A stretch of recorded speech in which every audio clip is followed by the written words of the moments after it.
بسم اللہ الرحمن الرحیم۔ سامعین اکرام، آج کی ہماری گفتگو کا موضوع حق تعالیٰ کے ایسے برگزیدہ ولی ہے جو مشائخ طریقت کے شیخ، عالم حقیقت کے بادشاہ، ظاہر و باطن کی صفائی میں یکساں، یعنی حضرت برہنہ آباد شاہ رحمۃ اللہ علیہ ہیں۔ آپ محبوب نگر تلنگانہ کے سلسلہ سہروردیہ کے اکابر مشائخ میں سے ہیں۔ آپ ایسے ولی ہیں جو خدا کے عشق میں اتنے ڈوبے ہوئے تھے کہ انسانوں کی بنیادی ضرورتیں، کھانا پینا، پہننا اوڑھنا، گھر دار وغیرہ سب کچھ بھلا چکے تھے۔ آپ کی کرامات بے شمار ہیں جن کا تذکرہ ہم انشاءاللہ کریں گے۔ آپ کا پورا نام تاج العارفین، سراج الصالحین، سید السادات، سید شاہ برہان محبوب سہروردی المعروف برہنہ بادشاہ ہیں۔ آپ حضرت شہاب الدین عمر سہروردی رحمۃ اللہ تعالی علیہ کے سلسلہ عالیہ یعنی سلسلہ عالیہ سہروردیہ کے بزرگ ہیں۔ آپ اپنے وقت کے قطب ہیں۔ آپ کی تاریخ پیدائش 1119 ہجری ہے، جبکہ تاریخ وصال 1191 ہجری ہے۔ اس لحاظ سے آپ کی عمر مبارک 72 سال ہوتی ہے۔ آپ کی جائے پیدائش ہونی پور نامک علاقہ ہے۔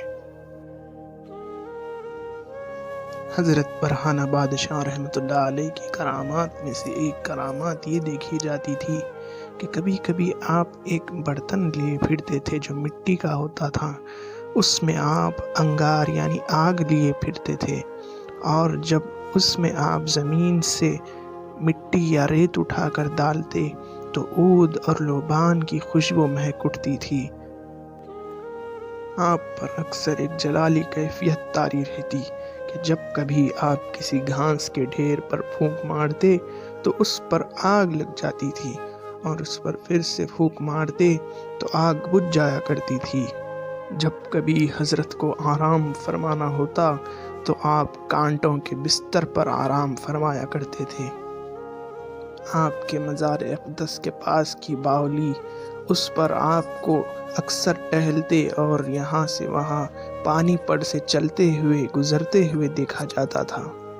حضرت کے دور میں طاعون اور ہیضہ جیسی بیماریاں پھیلنے لگی، اور ان بیماریوں سے جو لوگ پریشان حال ہو جاتے تھے وہ آپ کی خدمت اقدس میں آتے اور باذن تعالی شفا یاب ہو کر جایا کرتے تھے۔ سامعین کرام، عبادت سے جنت ملتی ہے اور خدمت سے خدا۔ حضرت کو اکثر دیکھا جاتا کہ لوگوں کی تکلیفوں کو دور کرنے میں لگے رہتے، ان کی بیماریوں کو دور کرنے میں لگے رہتے، یا پھر عبادت الہی میں ذکر و اذکار میں لگے رہتے۔ خدمت خلق حضرت کا شیوا رہا ہے، حضرت کی عادت رہی ہے۔ اکثر آپ تنہائی اور گوشہ نشینی کو پسند فرماتے۔ حضرت اقدس کی عمر جب 72 سال کی ہوئی تو ماہ ذی الحج کی آخری تاریخ شب 1 بجے آپ کا وصال ہو گیا۔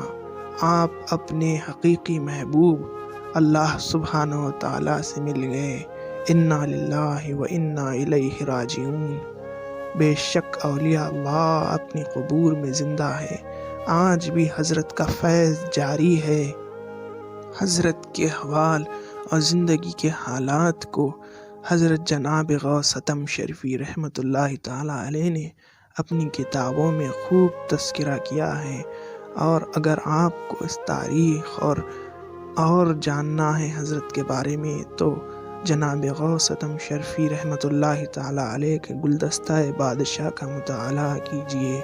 اللہ تبارک و تعالی آپ کو جزائے خیر عطا فرمائے۔ السلام علیکم ورحمۃ اللہ وبرکاتہ۔